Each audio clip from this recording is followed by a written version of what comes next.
وعلى من لا نبي بعده ونشهد أن لا إله إلا الله وحده لا شريك له ونشهد أن سيدنا ومولانا محمدا عبده ورسوله أما بعد فأعوذ بالله من الشيطان الرجيم بسم الله الرحمن الرحيم يا أيها الذين آمنوا ادخلوا في السلم كافة صدق الله العظيم محبت و عقیدت سے درود پڑھیں اللهم صل على محمد وعلى آل محمد كما صليت على إبراهيم وعلى آل إبراهيم إنك حميد مجيد اللهم بارك على محمد وعلى آل محمد كما باركت على إبراهيم وعلى آل إبراهيم إنك حميد مجيد میرے لیے بڑی خوش نصیبی کی بات ہے کہ اہل عقیدہ لوگوں کے سامنے گفتگو کرنے کا موقع ملا ہے۔ رمضان المبارک کا مبارک مہینہ ہے، بڑا مقدس ترین یہ مہینہ ہے، اس کی گھڑیاں بڑی برکت والی ہیں۔ نبی کریم صلی اللہ علیہ وآلہ وسلم رجب کا مہینہ آتا تو اللہ تعالیٰ سے اپنی زندگی کی دعا مانگتے، یا اللہ مجھے رمضان تک پہنچا دے تاکہ میں اس کی عبادت کر کے ریاضت کر کے تجھے راضی کر سکوں۔ تو یہ مہینہ مہمان کے طور پہ ہمارے پاس آیا ہے، اس کی جتنی قدر کریں اتنی کم ہے۔ احباب، حضرت نے حکم کیا ہے تو میں انشاءاللہ مختصر وقت میں چند ایک باتیں عرض کروں گا۔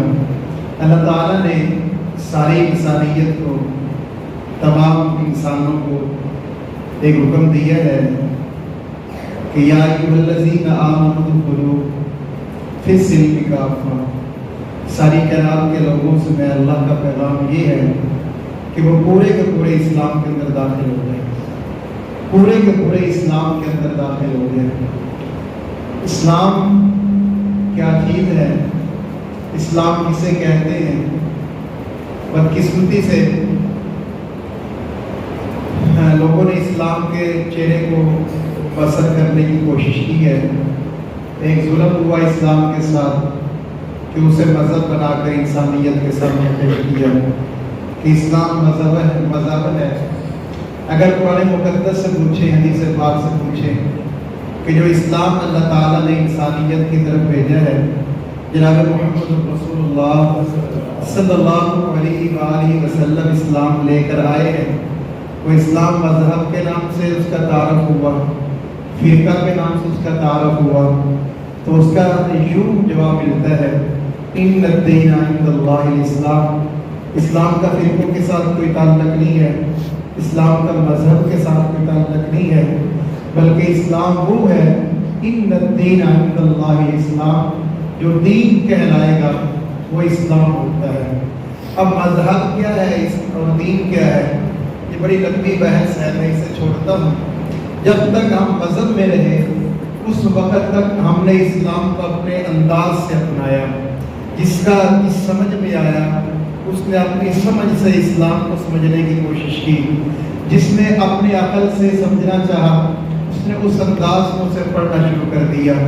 وگرنہ دین میں اگر اسلام پر رہتے جو دین اسلام تھا تو پھر وہ دین ہم تک پہنچتا کہ ہم نماز پڑھتے اور ساتھ والا پوچھتا کہ یہ نماز کس سے آیت تم پڑھ رہے ہو، اس کی دلیل کیا ہے، تو آپ بتاتے کہ ہمارے پیغمبر نے نماز کیوں پڑھی ہے۔ پھر دین کیوں ہوتا، آپ کلمہ پڑھتے ہیں تو آپ سے کوئی پوچھتا کہ یہ کلمہ آپ کیوں پڑھتے ہیں، تو آپ یہ بتاتے کہ یہ کلمہ ہمارے پیغمبر نے صحابہ کو پڑھایا ہے۔ آپ دین میں رہتے تو آپ جو ہے آپ زکوٰۃ دیتے، لوگ آپ سے پوچھتے آپ اپنے مال سے زکوٰۃ کیوں نکالتے ہیں، تو آپ کہتے ہمارے پیغمبر نے ہمیں یوں حکم دیا ہے۔ آپ خوشی کرتے، خوشی آپ دین میں رہ کر کرتے تو کوئی آپ سے پوچھتا کہ آپ یہ خوشی کیوں کر رہے ہو، آپ جواب دیتے ہمارے پیغمبر نے یوں کیا ہے۔ اب وہ سوال کرتا ہے کہ آپ کو کیسے پتہ چلا کہ آپ کے پیغمبر نے یوں کیا ہے۔ اب اس میں صحابہ اکرام اور تبع تابعین نے ایک ایسی محفوظ سند کے ساتھ پیغمبر کی زندگی کو امت کے سامنے پیش کیا ہے کہ جس زندگی کو خود اللہ تعالیٰ ارشاد فرماتے ہیں اسوۃ حسنہ، ہم نے پیغمبر کو صرف انسان بنا کر دنیا کے سامنے پیش نہیں کیا، یا ہم نے ایسے ہی جیسے عام انسان آتے ہیں ویسے ہی انہیں بھیج دیا، نہیں، ہم نے پیغمبر کے بچپنے کو، پیغمبر کی جوانی کو، پیغمبر کے اعلان نبوت کے پہلے دور کو، اعلان نبوت والے دور کو، اور بڑی عمر کے، ہم نے ہر دور کے لوگوں کے لیے اپنے پیغمبر کو اسوہ حسنہ بنا کر بھیجا ہے۔ اگر کوئی بچہ ہے وہ دیکھے کہ میں نے بچپنا کیسے گزارنا ہے، تو آئیے پیغمبر دو عالم کا بچپنا دیکھ لیں۔ جوان ہے، وہ کہتا ہے مجھے جوانی گزارنی ہے، اب وہ جوانی کیسے گزارے؟ آئیے پیغمبر دو عالم کی جوانی کو دیکھیں کہ ہمارے پیغمبر نے جوانی یوں دکھائی ہے۔ اپنے معاشرے کے اندر رہ کر دین کا کام کیسے کرنا ہے، اپنے معاشرے کے اندر تعلقات کیسے کرنے ہیں، اپنے معاشرے کے اندر انصاف کے تقاضے کیسے پورے کرنے ہیں۔ آئیے پیغمبر دو عالم کی زندگی کو دیکھتے ہیں کہ جب بڑے بڑے سرداروں سے کوئی کام حل نہ ہوتا تو وہ پیغمبر دو عالم کے پاس حاضر ہوتے، اے محمد آپ اس میں انصاف کر دیجئے، ہم میں انصاف نہیں ہو رہا، آپ اس میں فیصلہ کر دیجئے۔ گویا کہ پیغمبر نے ہر زندگی کے لمحے کے اندر ہر طرح کے انسان کے لیے ایک نمونہ چھوڑا ہوا ہے، اور اسی لیے کہا کہ اسوۃ حسنہ۔ اب بچی ہے، وہ دیکھے کہ میں نے بچپنا کیسے گزارنا ہے، تو سیدہ فاطمہ الزہرا کا بچپنا دیکھ رہے، اب وہ جوان ہوئی تو وہ کہے کہ میں جوانی کیسے گزارنی ہے، وہ سیدہ فاطمہ کی جوانی کو دیکھ رہے، اب وہ ماں بنی تو ماں بننے کے بعد اس نے اپنے لمحات کیسے گزارنے ہیں، وہ سیدہ فاطمہ کی زندگی کو دیکھ رہے، اب اس نے عبادت کرنی ہے تو کیسے کرنی ہے، وہ سیدہ فاطمہ کی عبادت کو دیکھ رہے۔ یعنی اللہ کے پیغمبر کو اسوۃ حسنہ اس لیے کہا گیا کہ کوئی بھی انسان کام کرنا چاہے، چھوٹا ہو یا بڑا ہو، خوشی کا ہو یا غمی کا ہو، معاملات کا ہو یا لین دین کا ہو، تعلقات کا ہو یا رشتہ داری کا ہو، بچہ ہو، جوان ہو، بڑا ہو، بوڑھا ہو، بچی ہے، بڑی ہے، بوڑھی ہے، جو بھی ہے، جس زندگی کے قدم، جس زندگی کے حصے میں قدم رکھا ہے، وہاں پر اگر وہ کہتا ہے کہ میں نے ایسے زندگی گزارنی ہے جیسے ہمارے پیغمبر نے زندگی گزاری ہے، تو اللہ نے ایسے اسوۃ حسنہ بنا کر بھیجا۔ ان الدین عند اللہ الاسلام کہنے کا مقصد یہ تھا کہ تم پورے کے پورے اسلام کے اندر داخل ہو جاؤ۔ یا اللہ کون سے اسلام میں داخل ہو، کون سے مذہب کے اندر داخل ہو، اس کا راستہ کون سا ہے؟ ہم اسلام کے اندر آنا چاہتے ہیں، اسلام میں داخل ہونا چاہتے ہیں، اسلام کے دروازے کے اندر آنا چاہتے ہیں۔ ہمیں کوئی دروازہ بتائیے جس دروازے سے ہم اسلام کے اندر داخل ہو جائیں، کوئی ایسا طریقہ بتائیے جہاں سے ہم اسلام کے اندر داخل ہو جائیں، کوئی ایسا پہلو بتائیے جہاں سے ہم دامن اسلام کے اندر آ جائیں۔ اللہ تعالیٰ ارشاد فرماتے ہیں اس اسلام کے دامن کے اندر داخل ہونے کے لیے سب سے پہلے اپنی زبان سے اقرار کرو، اشہد ان لا الہ الا اللہ وحدہ لا شریک لہ، کہ میری چھوٹی اور بڑی حاجت کا مالک میرا ایک اللہ وحدہ لا شریک ہے، میرے غموں اور خوشیوں کا مالک میرا ایک اللہ وحدہ لا شریک ہے، میرے دن اور اجالوں کا مالک میرا ایک اللہ وحدہ لا شریک ہے، میری پریشانیوں کو دور کرنے والا میرا ایک اللہ وحدہ لا شریک ہے۔ یعنی اس وقت اسلام کے اندر داخل ہوگے جب آپ یہ کہیں گے میرے ذرے سے لے کر پہاڑ کی بلندی تک کی حاجت کر میرا ایک اللہ مشکل کیا حاجت روا۔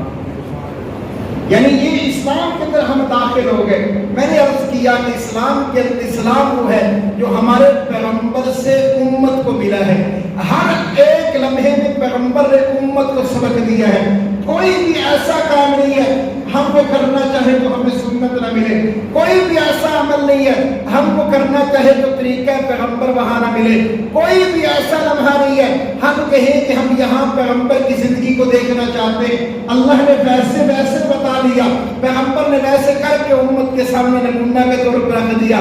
بچہ پیدا ہو اسے کیا کرنا ہے پیغمبر نے یہ بھی بتا دیا، بچے کو گھٹی کیسی دینی ہے پیغمبر نے گھٹی دے کر بتا دیا، بچوں سے محبت کیسے کرنی ہے پیغمبر نے یہ بھی بتا دیا، بچوں کی تربیت کیسی کرنی ہے پیغمبر نے یہ بھی بتا دیا، بچوں کے معاملات کیسے کرنے ہیں پیغمبر نے یہ بھی بتا دیا۔ اب بچے بڑے ہوئے تو ان کی شادی کیسے کرنی ہے پیغمبر نے کر کے بتا دی، اب بڑے ہوئے تو پھر ان کے معاملات کیا تھے اب وہ بھی امت کے سامنے رکھ دیے۔ اب کیسے کیسے حالات کے رات میں پیدا ہوتے گئے پیغمبر ویسے ویسے سے کائنات کے لیے نمونہ پیش کرتے گئے. یعنی اسی لیے کہا کہ ہم نے وہ آپ کو پیغمبر دیا ہے کہ جس کا زندگی کا ہر لمحہ امت کے لیے اسوہ حسنہ ہے. اب کوئی بندہ یہ کہے بات تو اچھی ہے پیغمبر نے نہیں کی ہے وہ بات حدیث بن گئے, ایسا معاملہ نہیں ہو سکتا.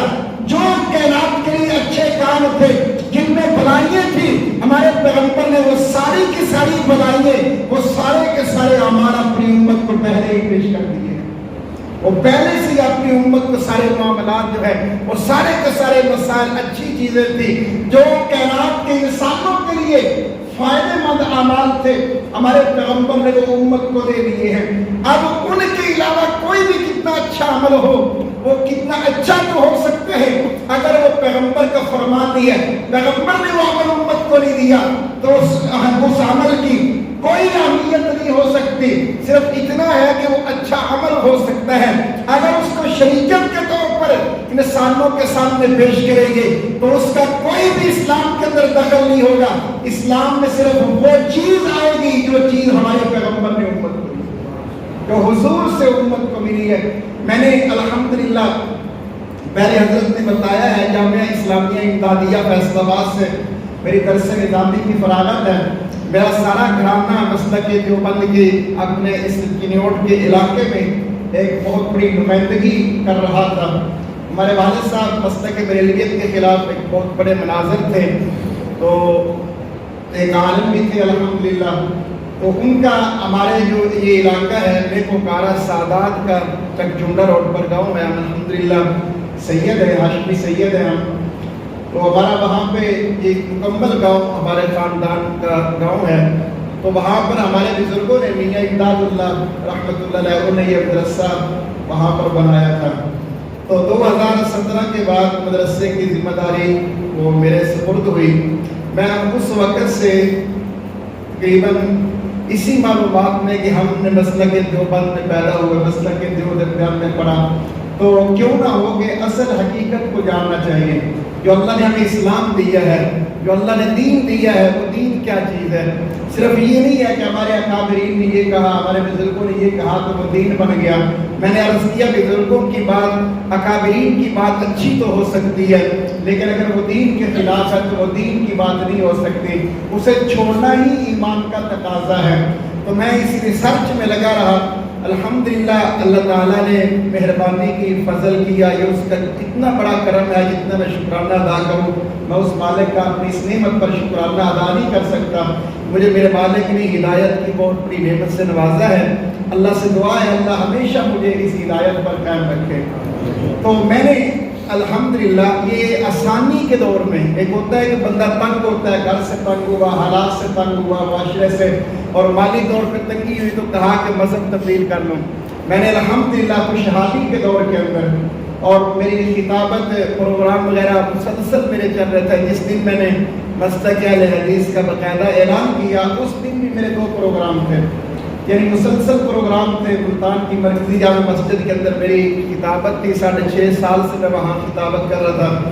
تو الحمدللہ ہمارا ادارہ, ہم نے نہیں یاد کہ ہم نے کبھی اپنے مدرسے کے لیے کسی کے پاس جا کر چندہ کیا ہو.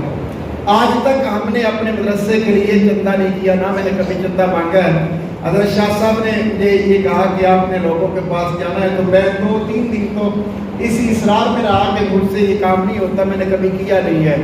تو خیر انہوں نے حضرت کے ذمہ کیا, یہ ان کی مہربانی شفقت ہے. الحمدللہ ریسرچ کرنے کے بعد میرے ناقص علم کے مطابق میں تمام, اگر یہاں پر مسلک دیوبند سے تعلق رکھنے والے احباب ہیں, بریلوی سے رکھنے والے احباب ہیں, میں کوئی طرز نہیں, میں کہتا ہوں آپ پڑھیں, آپ تحقیق کریں, آپ اپنے مسائل پر پڑھیں کہ ہمیں پیغمبر نے جو حکم دیا ہے کیا کوئی ایسی بات تو نہیں ہے کہ جو ہمارے پیغمبر کی بات سے ٹکرا رہی ہے.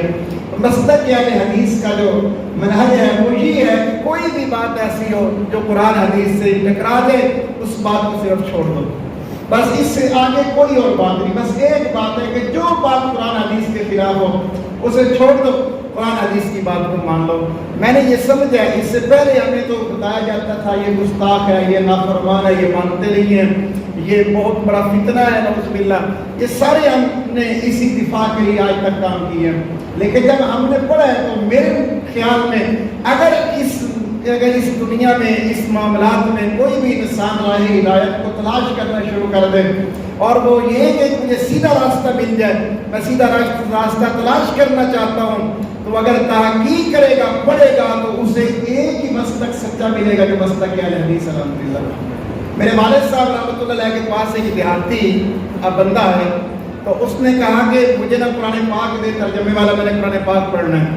تو والد صاحب نے اسے ترجمے والا قرآن پاک مسجد میں پڑھا تھا، وہ اٹھا کر دیا کہ یہ لے جاؤ، اس کا مطالعہ کرو۔ واللہ یہ صحیح بات ہے، حقیقت بات ہے۔ کچھ دنوں کے بعد وہ بندہ قرآن پاک لے کر واپس آ گیا۔ اس نے کہا قاری صاحب میں قرآن پاک جو سنیا لا یہ قرآن پاک ہے وابیاں لا، یہ تو وابیاں کا قرآن پاک ہے۔ والد صاحب نے کہا بھی قرآن پاک تو اللہ کی کتاب ہے، ترجمہ صحیح لکھا ہوا ہے۔ اس نے کہا نہیں، میں نے سورۃ بقرہ پڑھی ہے، سورۃ بقرہ نے پوری وہ وضاحت کی ہے، وہ عقیدہ بیان کیا جو عقیدہ وہابیوں کا ہے، جو عقیدہ وہابیوں کا ہے وہ قرآن پاک و سورۃ بقرہ کا سارا وہ ہے۔ اور یہ حقیقت ہے کہ آپ قرآن مقدس کا ترجمہ پڑھنا شروع کر دیں، پڑھنا آپ کا کام ہے، ہدایت قرآن مقدس میں وہ ہدایت آپ تک ضرور پہنچے گی انشاءاللہ۔ آج گمراہی اس وجہ سے ہے، شرک بدعت اس وجہ سے ہے، دین سے دوری اس وجہ سے ہے کہ علماء نے ڈرا دیا کہ علماء کے بغیر ترجمہ نہیں پڑھنا، علماء کے بغیر ترجمہ نہیں پڑھنا، آپ سمجھ نہیں سکتے۔ قرآن مقدس کا صحیح ترجمہ پڑھنا شروع کر دیں، آپ کو الحمدللہ اس میں پوری ہدایت قرآن آپ کو دے گا، آپ کو ہر چیز آپ کے سامنے آ جائے۔ اور صرف قرآن مقدس کا ترجمہ پڑھ لیں، شرک بدعت آپ کے پاس نہیں آئے گی انشاءاللہ۔ تو یہ قرآن مقدس کی طرف سے یہ پیغام میرا الحمدللہ میں نے ریسرچ کی، 4-5 سال اس بات پر لگا رہا۔ اس کے بعد اللہ تعالیٰ کی فضل و کرم سے میں نے الحمدللہ باقاعدہ مسلک اہل حدیث کو قبول کیا اور حق سمجھ کر قبول کیا ہے۔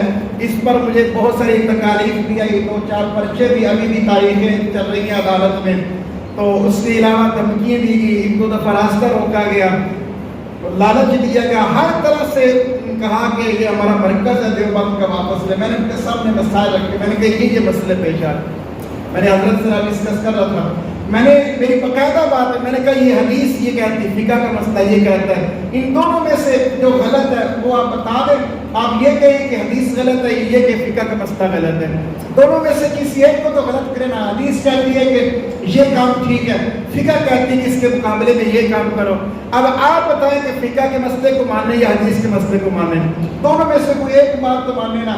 واللہ انہوں نے آخر میں کوئی بات نہ تو یہ کہا کہ میں بذات خود بہت بڑے شیخ الحدیث سے، ہمارے فیصلہ آباد کے ابھی بھی شیخ الحدیث ہیں، بات کرنے کے بعد کہنے لگے مولانا میں خود اہل حدیثوں کو بہت اچھا سمجھتا ہوں۔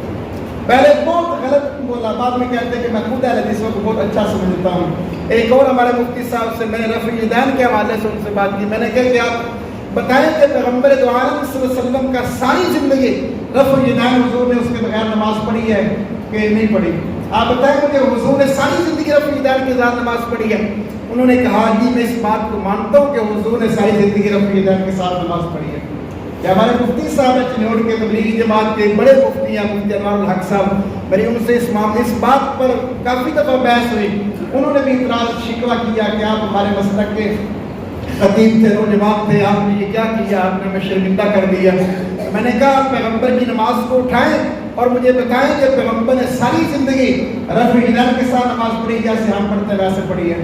انہوں نے اقرار کیا کہ پیغمبر نے ساری زندگی رفع الیدین کے ساتھ نماز پڑھی ہے۔ پھر میں نے کہا زیادہ ثواب کس کا، رفع الیدین کے ساتھ پڑھنے کا یا جیسے ہم پڑھتے ہیں ویسے پڑھنے کا؟ اس بات پر وہ خاموش ہو گئے، کہنے لگے کہ کیونکہ ہمارے امام کا مسلک ہی چل کے آ رہا ہے، ہم امام کے مسلک کے پیچھے ہیں۔ میں نے کسی کی گستاخی اور توہین نہیں کی ہے، میں نے امام کی توہین نہیں کی، میرے اوپر فتویٰ لگا، کفر کا فتویٰ، مرتد ہونے کا فتویٰ جامعہ شرعیہ لاہور سے باقاعدہ طور پہ لکھ کر انہوں نے جاری کیا کہ سید معاویہ نے امام ابو حنیفہ کو امام اعظم نہیں مانا، لہذا مرتد ہو گیا، اسلام سے خارج ہو گیا۔ میں نے اس کے جواب میں وضاحت طور پر کہا میں قرآن مقدس کو صحیح برحق اللہ کی کتاب مانتا ہوں، نبی کریم صلی اللہ علیہ وسلم کو ختم نبوت کا آخری پیغمبر، ختم نبوت ان کی مانتا ہوں، میں صحابہ کرام کو اسلام پر قائم اور دائم مانتا ہوں کہ سارے صحابہ رضی اللہ عنہ جنتی صحابہ ہیں، میں ائمہ کو مانتا ہوں، میں نے کوئی ایسا اسلام کا ارکان کا میں نے جو ہے انکار نہیں کیا۔ اگر اس کے باوجود بھی میں مرتد ہوں تو میں مرتد اچھا ہوں، اس سے میں اسلام میں داخل نہیں ہونا چاہتا۔ کہ جس اسلام کے اندر امام ابو حنیفہ کا کلمہ پڑھ کے ہم اسلام کے اندر داخل ہو جائیں. امام ابو حنیفہ کو مانے تو ہم بھی مسلمان ہیں، وگرنہ ہم مسلمان نہیں ہو سکتے. فیصل آباد سے مفتی صاحب انہوں نے فتویٰ جاری کیا اور واضح طور پر ان کے الفاظ میں کہا آپ نے امام اعظم ابو حنیفہ، امام اعظم کا لفظ اپنے امام کے ساتھ ہٹا دیا، لہذا آج سے آپ اسلام سے خارج ہو گئے. آپ پہلے امام اعظم مانے پھر آپ کلمہ پڑھے دوبارہ مسلمان ہو سکتے ہیں. میں نے کہا مجھے ایسے اسلام کی ضرورت نہیں ہے جس میں امام اعظم ابو حنیفہ کا کلمہ پڑھ کے اسلام میں داخل ہو. میں نے اپنا پیغمبر، اپنا نبی، اپنا امام اعظم جناب محمد رسول اللہ صلی اللہ علیہ وسلم کی ذات اقدس کو مانا ہے. ہم نے کلمہ حضور کا پڑھا ہے، ہم نے حساب کتاب جو ہے عالم حشر میں حضور کے سامنے جانا ہے، ہم نے جنت میں حضور کی معیت میں بیٹھنا ہے. ہم نے جس پیغمبر کا کلمہ پڑھا ہے ہم اسے امام اعظم مانتے ہیں. اب کوئی بھی کسی انداز میں ہمیں حضور کے علاوہ کسی اور کو امام اعظم نہیں بنوا سکتے ہیں. تو ہماری ایک پوری سی بات ہے. میں نے یہ بات اپنے اساتذہ کے پاس رکھی، مدرسے کے اساتذہ کے پاس رکھی. 1 مہینہ 1.5 مہینہ تک محنت کی. الحمدللہ 47 بچے انہوں نے اور 2 اساتذہ، میں خود، ہمارا مدرسہ بچیوں کا مدرسہ نقل جامع مسجد، وکیل اہل حدیث اور آپ کے مسلک کی پہچان ہے حضرت عبد سید سلطان شاہ نقوی حفظہ اللہ. میں نے ان کے ہاتھ پر باقاعدہ ہمارے مدرسے میں گئے اور باقاعدہ وہاں جا کر انہیں افتتاح کیا اور دعا خیر کی. الحمدللہ ہمارا مدرسہ جو پہلے حنفی تھا اب الحمدللہ وہ صحیح اہل سنت والجماعت پر کام کر رہا ہے. تو ہم تو دین کا کام کرنا چاہتے ہیں اور خالص کرنا چاہتے ہیں. ایک طرف ڈالڈا ہو، ایک طرف خالص ہو. تو عقل مند بندہ اگر ڈالڈوں سے خالص مہیا ہو تو وہ ڈالڈا استعمال نہیں کرے گا، وہ خالص ہی استعمال کرے گا. ہم نے تو خالص اسلام دینے کی کوشش کی ہے اور ہمیں خالص مل گیا. اب جس کو خالص مل جائے وہ تو نہیں چاہے گا کہ 2 نمبر چیز میرے سامنے ہے. لہذا ہم نے 2 نمبر کو چھوڑا ہے، 1 نمبر کو مانا ہے. اور میں اپنے دل سے مطمئن ہوں. میں اللہ سے یہ دعا کرتا ہوں میں اپنے اس فیصلے پر اور مسلک اہل حدیث پر آنے کو اور بڑا حق سمجھتا ہوں، اور میں اللہ سے یہ دعا کرتا ہوں اللہ میری زندگی کا آخری خاتمہ اس مسلک اہل حدیث پر کرے.